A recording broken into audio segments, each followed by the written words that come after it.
Hello नमस्ते सबजनालाई स्वागत छ मेरो युट्युब च्यानलमा। आज चाहिँ हामी ट्रान्सपोर्टेसन इन्जिनियरिङ सेकेन्डको यो कोलिजन न्युमेरिकल एकदम धेरै इम्पोर्टेन्ट छ है। यो एकदम धेरै इम्पोर्टेन्ट छ, सोधिरहेको हुन्छ। अब यो न्युमेरिकल कसरी गर्ने त्यही सिक्न आँटेको छौँ। एकदम सजिलो छ है। यो क्वेसन चाहिँ मैले 2075 आश्विनमा सोधेको क्वेसन लिएको छु ल है। ल क्वेसनले के भन्छ भन्ने कुरा, यो क्वेसन सरसर्ती लामो छ है। लामो कुरालाई मैले यो हाइलाइट गरेर यतिमा राखिदिएको छु है। ल हेरौँ है त के छ। नम्बर एक कुरा के भन्छ भने, two vehicles A and B approaching at right angle. जस्तो भेहिकल ए एन्ड बी छ है, जस्तो ए र बी भन्ने भेहिकल छ राइट एङ्गलमा। एउटा कहाँबाट आइरहेछ भने, जस्तो vehicle A from west and vehicle B from south. A चाहिँ वेस्टबाट आइरहेछ अरे, बी चाहिँ साउथबाट यसरी आइरहेछ अरे राइट एङ्गलमा। यहाँसम्म ठिक छ है। अनि के भन्छ अरे भन्दाखेरि, अनि के भनिरहेछ भने आफ्टर कोलिजन। अब यहाँनिर दुईवटा यसरी आयो यहाँ भेट भएपछि यहाँ चाहिँ के भयो, यहाँ त एक्सटेन्ड हुने भयो हो कि होइन, एक्सटेन्ड हुने भयो। अनि एक्सटेन्ड भइसके पछाडि एउटा उछिटेर यता पुग्छ, एउटा उछिटेर यता पुग्छ। यो पनि भनेको छ। कसरी भनेको छ त, यहाँ पढ्ने हो भने, after collision vehicle A skids in 49 degree north of west. यसको मतलब थाहा छ, नर्थ अफ वेस्ट भन्नुको मतलब वेस्टबाट नर्थतिर 49 डिग्री रे क्या। ए चाहिँ वेस्टबाट नर्थतिर 49 डिग्री यही भन्यो नि त। 45 डिग्री नर्थ अफ वेस्टको चाहिँ 49 डिग्री टुवर्ड्स नर्थ भनेको जसरी बुझ्दा नि भयो। मतलब के हो त, वेस्टबाट नर्थतिर 49 डिग्री है, वेस्टबाट नर्थतिर 49 डिग्रीमा यसरी स्किड भयो अरे एउटा। त्यस पछाडि आफ्टर कोलिजन भेहिकल बी चाहिँ कसरी भयो त, 27 डिग्री इस्ट अफ नर्थबाट इस्टतिर 27 डिग्री, नर्थबाट इस्टतिर 27 डिग्री। कुरा बुझ्यो यो के हो, 27 डिग्री इस्ट अफ नर्थ भनेको नर्थबाट इस्टतिर 27 डिग्री, नर्थबाट इस्टतिर 27 डिग्री। कुरा बुझ्यो है, नर्थबाट इस्टतिर 27 डिग्री। यति हो। यति भयो भने चाहिँ हाम्रो फिगर बन्यो है, बन्यो। यसरी उछिटिन्छ अरे। अब अर्को कुरा के दिइरहेछ, इनिसियल स्किड डिस्टेन्स ए र बीको दिइरहेछ। इनिसियल स्किड डिस्टेन्स भने इनिसियल है, इनिसियल स्किड डिस्टेन्स भनेको कोलिजन हुनुभन्दा अगाडिको स्किड डिस्टेन्स के भयो त, SA1 भनेको 37 मिटर, SB1 भनेको 19 मिटर। त्यही दिइरहेछ है। इनिसियल स्किड डिस्टेन्स भनेको 37 मिटर र 19 मिटर दिइरहेछ ए र बीको लागि, बिफोर कोलिजन हुनुभन्दा अगाडि। अब त्यस पछाडि अर्को के दिइरहेछ, वेट पनि दिइरहेछ। भेहिकल ए को वेट भनेको कति दिइरहेछ, 4 टन दिइरहेछ। कति दिइरहेछ, 4 टन दिइरहेछ। अनि भेहिकल बीको वेट कति दिइरहेछ, 6 टन दिइरहेछ। 6 टन पनि लेखेँ है। यहाँसम्म केही छ त, केही पनि छैन, गिभन मात्रै लेखिरहेछ है। अनि अर्को एउटा काम के दिइरहेछ भने, स्किड डिस्टेन्स। अब यो अहिलेको बिफोर कोलिजन थियो भने, अब आफ्टर कोलिजन चाहिँ कति दिएछ त, भेहिकल ए को लागि 15 मिटर SA2 ल, 1 चाहिँ बिफोर कोलिजन मानिरहेको छु, 2 चाहिँ आफ्टर कोलिजन मानिरहेको छु ल। 15 मिटर एलाई, 36 मिटर बीलाई। देखेन चाहिँ सरी, देख्यो है। अब स्किड डिस्टेन्स ए को लागि भनेको 15 मिटर, बी को लागि 36 मिटर है। बी को लागि 36 मिटर दिँदै थियो नि, हेर 15 metre for A, 36 metre for B, skid distance after collision है। ल भयो, यतिसम्म गिभन लेख्न सकियो, यति फिगर बनाउन सकियो। यति काम गरिसक्दा अब त सजिलो छ। अब के छ, सजिलो छ। अनि एउटा स्किड डिस्टेन्स भनेर 0.55 पनि दिएको छ। यो पनि भइहाल्यो है, यो पनि भइहाल्यो। अब के गर्ने भने, तीनवटा केस हुन्छ हामीसँग तीनवटा केस। अब एउटा सानो कुरा बुझौँ ल, तीनवटा केस हुन्छ। एउटा भनेको ल आफ्टर कोलिजन, अर्को भनेको एट कोलिजन, अनि अर्को चाहिँ बिफोर कोलिजन। यो तीनवटा केस हुन्छ, बुझ्यो। तीनवटा केस यसरी हुन्छ। अब जस्तो के हुन्छ भन्दाखेरि, बिफोर कोलिजन भनेको दुईवटा गाडी, एउटा गाडी यसरी आइरहेको थियो, अर्को गाडी यसरी आइरहेको थियो हो। यिनीहरूको भेलोसिटी यो जस्तो ए छ भने यो बी छ हो। यसको भेलोसिटी के हुन्छ भने VA1 हुन्छ, इनिसियल स्पिड है। हामीलाई निकाल्नु पऱ्यो नि यो। यसको इनिसियल स्पिड के हुन्छ, VB1 हुन्छ। कुरा बुझ्यो, आयो।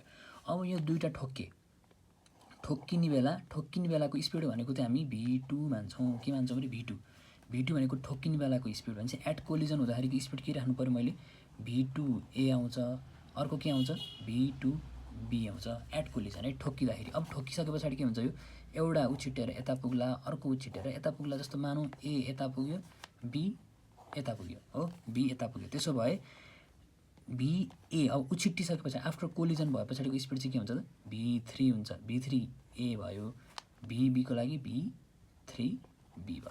कुरा बुझ्यो? यति हो कुरा। अनि त्यस पछाडि उछिट्टिसके पछाडिको स्पिड यो हो। अनि अन्तिममा चाहिँ कहाँ जान्छ? अन्तिममा यिनीहरूको स्पिड कति हुन्छ त V4 हुन्छ। V4 हुन्छ अनि V4 चाहिँ कति नै हुन्छ त अन्तिममा 0 हुन्छ। कुरा बुझ्यो? यति हो जान्ने है। V4 हुन्छ 0 हुन्छ, यति हो। भनेपछि के कुरा बुझ्नु पर्यो त एउटा यहाँ भर्खर भनेको V1 भनेको इनिसियल स्पिड, V1 भनेको इनिसियल स्पिड, V2 भनेको स्पिड बिफोर कोलिजन, यहाँ कोलिजन हुनुभन्दा ठ्याक्कै अथवा एट कोलिजन, यो वालाको स्पिड भनेको यो V2 भयो। अनि उछिट्टिसके पछाडिको स्पिड के भयो? V3 भयो है। V3 भनेको स्पिड आफ्टर कोलिजन हो। अनि V4 भनेको फाइनल स्पिड, यो चाहिँ कति हुन्छ? 0 हुन्छ। यति कुरा जानिसकेपछि अब काम गर्न सक्यो है। ल सुन, आफ्टर कोलिजन भनेपछि यो फर्मुला यसरी लेख्ने, भेहिकल ए को लागि V3 आफ्टर कोलिजन मैले भने नि यहाँ छ नि, कोलिजन पछाडिको स्पिड के हुन्छ? सधैँ V3 हुन्छ हो। भनेपछि V3A square equals to V4A square plus 2GF SA2। F भनेको के हो? अहिलेको स्किड रेसिस्टेन्स। अब S भनेको के हो त? Skid distance. अब आफ्टर कोलिजन भइसके पछाडि, कोलिजन ठोकिसके पछाडि यो जुन यो ठोक्यो नि, ठोके पछाडिको जुन डिस्टेन्स आउँछ यो त के हो? Skid distance. तर कस्तो खालको डिस्टेन्स त? फाइनलवाला हो किन? आफ्टर कोलिजनको SA2 र SB2 चाहियो नि त हो किन? अहिले हामी आफ्टर कोलिजन योवाला केस हेरिरहेको छौँ नि त हो। त्यसो भए के लेख्नु पऱ्यो? SA2 र SB2 आउनु पऱ्यो है। SA2 र अर्कोमा SB2 त्यही गऱ्यो है। के गर्यो त? V3A square equals to V4A square plus 2GF SA2 formula लेखेको बुझ्यो? V3A स्क्वायर निकाल्न खोजेको, V4 त के हुन्छ भनेको छु मैले? फाइनल स्पिड त 0 हुन्छ भनेको छु। 0 स्क्वायर प्लस 2G भनेको 9.81, F भनेको 0.55, SA2 skid distance after collision कति छ? 15 छ। त्यही 15 राखेँ। यहाँबाट के आउँछ मेरो? V3A आउँछ। कुरा बुझ्यो है। अब त्यस्तै भेहिकल बीको लागि पनि के हुन्छ? आफ्टर कोलिजन उछिट्टिसके पछाडि के हुन्छ? कोलिजन भएपछि V3B स्क्वायर इक्वल्स टु 3 अनि 4 यसरी याद होइन, यहाँ 3 अनि त्यसपछि 4, V3B square equals to V4B square plus 2GF SB2 है। कोलिजन पछाडिको त SB2 आउँछ। कोलिजन हुनुभन्दा अगाडिको गर्दाखेरि SA1 आउँछ। यो अगाडि भनिसकेको छु मैले हो। अनि यसमा V4 जेरै भयो 2 × 9.81, F दिएकै छ। SB2 भनेको यहाँबाट 36 आयो। 36 यहाँ राख्दा भ्यालु कति आयो? 19.71 मिटर पर सेकेन्ड आयो है। यो कस्तो खालको स्पिड भयो त? V3A र V3B भनेको कस्तो स्पिड भयो त? स्पिड आफ्टर कोलिजन ठोकिए पछाडिको स्पिड चाहिँ यति आयो। कुरा बुझ्यो यहाँसम्म है। यो हामीलाई तर हामीलाई त निकाल्नुपर्ने के छ त? हामीलाई त इनिसियल स्पिड निकाल्नु छ है। भनेको मतलब के निकाल्नु छ? VA1 र VB1 यो निकाल्नु छ है। भर्खर हामी कहाँ पुग्यौँ? V3B मा पुग्यौँ है। अब V3बाट के आउँछ? V2 आउँछ क्या। कसरी आउँछ? यसरी आउँछ सुन। यो भनेको के थियो? यो अहिलेसम्म निकालेको भनेको यसरी आइरहेको थियो, यहाँ ठोकिएर उछिट्टिसके यता पुगेको लागि हामी लिएको हो। अन्तिममा V4 हुन्थ्यो, यहाँनिर V3 हुन्थ्यो। यो दुईटा युज गरेर भर्खर निकाल्यौँ। अब हामी के युज गर्छौँ त? अब त यो वाला पोइन्ट अब चाहिँ एट कोलिजनवाला केस गर्छौँ। अहिलेको आफ्टर कोलिजनवाला केस युज गऱ्यौँ। अब हामी एट कोलिजनको केस युज गर्छौँ। ल, एट कोलिजनमा चाहिँ हामी के युज गर्छौँ भन्दाखेरि मोमेन्टम प्रिन्सिपल युज गर्छौँ। के गर्छौँ अरे एट कोलिजनमा? अब एट कोलिजनमा चाहिँ के गर्छौँ त? मोमेन्टम प्रिन्सिपल युज गर्छौँ। अब मोमेन्टम प्रिन्सिपल युज गर्दा के हुन्छ? एक्स डिरेक्सन र वाई डिरेक्सनमा मोमेन्टम प्रिन्सिपल युज गर्छौँ। भनेको के हो? Before collision equals to after collision. हामी मोमेन्टम प्रिन्सिपलमा M1V1 इक्वल्स टु M2V2 गर्थ्यौँ नि हो। त्यही हो क्या। M1V1 एक्स डिरेक्सन, यो थोरै कुरा बुझ्यो ल। एक्स डिरेक्सन भनेको के हो? यो डिरेक्सन। वाई डिरेक्सन भनेको मेरो यो डिरेक्सन हो है। अब बिफोर कोलिजन हान्नुभन्दा अगाडि एक्स डिरेक्सनमा के छ अरे त? एक्स डिरेक्सनमा यही मात्र छ नि। बिफोर कोलिजन के छ? MAVA हो कि अरू केही छ र? एक्स डिरेक्सनमा बिफोर कोलिजन MAVA मात्र छ। अनि आफ्टर कोलिजन के हो? MAVA। तर सुन है, ए कस्तो राख्नु पऱ्यो त? कोलिजन हुँदाखेरिको स्पिड राख्नु पऱ्यो नि त होइन। सरी के र भने MAVA होइन, भी कस्तो राख्नु पऱ्यो त? कोलिजन हुँदाको राख्नु पऱ्यो हो। कोलिजन हुँदाखेरिको स्पिड भने के हो त? V2 हो नि त। V2 हो नि त हो नि होइन। अथवा यसलाई बिफोर भन्दा नि यसलाई स्पिड एट कोलिजन भन्दा नि भयो ल। V2 हो नि त होइन हो। V2 राख्नु पऱ्यो, त्यही भन्न खोजेको ल। M1V1 जस्तै MAVA2 भयो। त्यस पछाडि आफ्टर कोलिजन हुँदा के भयो त? यसरी आइरह्यो त्यो बिफोर कोलिजन एक्स डिरेक्सनमा MAVA टू अनि आफ्टर कोलिजन चाहिँ ठोकिसके पछाडि एक्स डिरेक्सनमा एउटा यसको कम्पोनेन्ट यता के हुन्छ हेर त यसको यता कम्पोनेन्ट भनेको ए cos 49 हुन्छ अनि बी को यता कम्पोनेन्ट के हुन्छ बी sin 27 हुन्छ नि हो त्यही युज गर्ने हो क्या है तर कस्तो खालको त अब फेरि सुन है अब कुन भेलोसिटी युज गर्ने आफ्टर कोलिजन भनेपछि त कोलिजन भइसकेको स्पिड त मेरो के हो त है कोलिजन भइसकेको स्पिड मेरो के हो v3 हो भनेपछि मैले के युज गर्छौँ अब भन त v3 युज गर्नु पऱ्यो क्या कुरा बुझ्यो त्यही हो तर अनि साइन पनि याद गर्नु पऱ्यो अब यो डिरेक्सनलाई हामी पोजिटिभ मानेको छौँ भनेपछि यो डिरेक्सन त के भयो यो डिरेक्सन त के भयो यो डिरेक्सन त नेगेटिभ भयो नि त हैन त्यही भएर यो यसलाई चाहिँ माइनस राख्यो क्या है यता गइरहेछ minus ma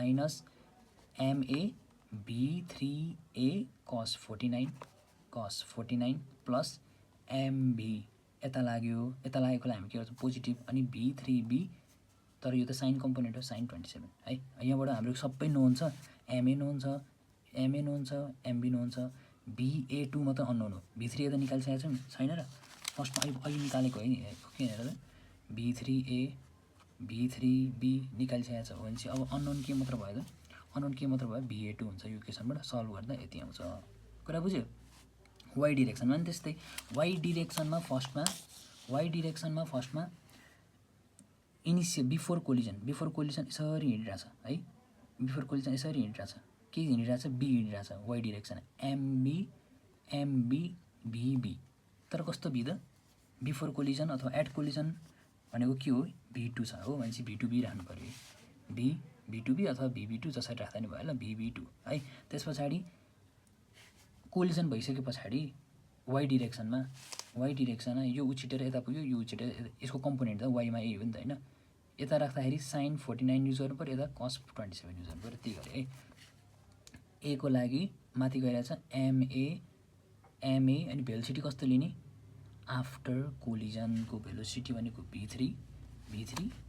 v3a sin 49 plus यसको लागि mb v3b अनि यताको कम्पोनेन्ट भनेको cos 27 त्यही युज गरे है अनि यसबाट अननोन के मात्र हुन्छ एउटा vb2 हुन्छ सबै कुरा थाहा छ हामीलाई अरू सबै कुरा थाहा छ ए vb2 अननोन हुन्छ यहाँबाट vb2 निकाल्यो सक्यो यति कुरा नि जान्यो हो अब त्यस पछाडि यो युज गरेर हाम्रो केसम्म आयो त यो युज गरेर हाम्रो केसम्म आयो त जस्तो फेरि भन्ने ल एकचोटि मैले यस्तो थियो अर्को यसरी आइरहेको थियो अर्को यसरी आइरहेको थियो भेलोसिटी v1 थियो कोलिजन हुँदाखेरिको भेलोसिटी v2 थियो हो v2 थियो अनि कोलिजन भइसके पछाडिको स्पिड v3 भयो अल्टिमेटली v4 भयो हो एउटा उछिटेर फेरि यो ए को लागि भयो यो ए को लागि भयो फेरि उछिटेर अर्को b3को अर्को फेरि अन्तिममा के भयो भेलोसिटी v हो भनेपछि 4 पनि थाहा पायो v4 थाहा थियो v3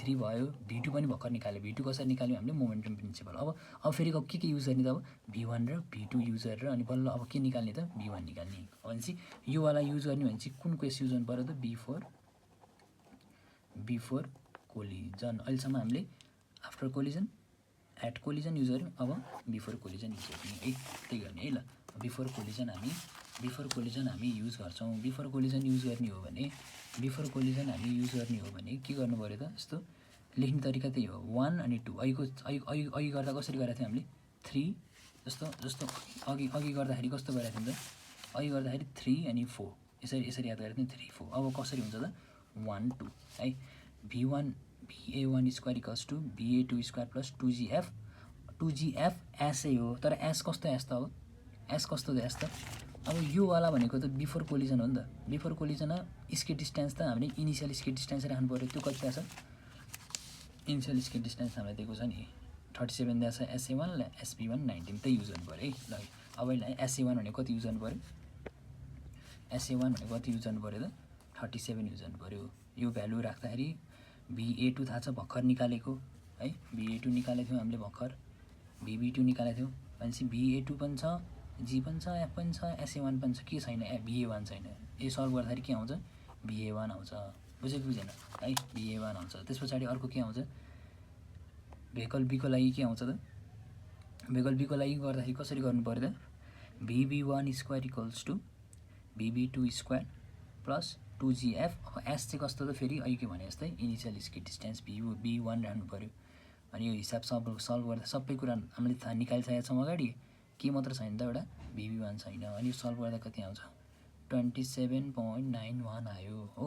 भनेपछि हाम्रो इनिसियल डिस्टेन्स इनिसियल स्पिडै के भयो त BA1 र BB1 नै हो निस्क्यो हो। हामीलाई क्वेसनले पनि यही नै निकाल्नु भएको थियो BA1 र BB1 सल्भ गर्दा कति आयो त 20.62 27.91 है।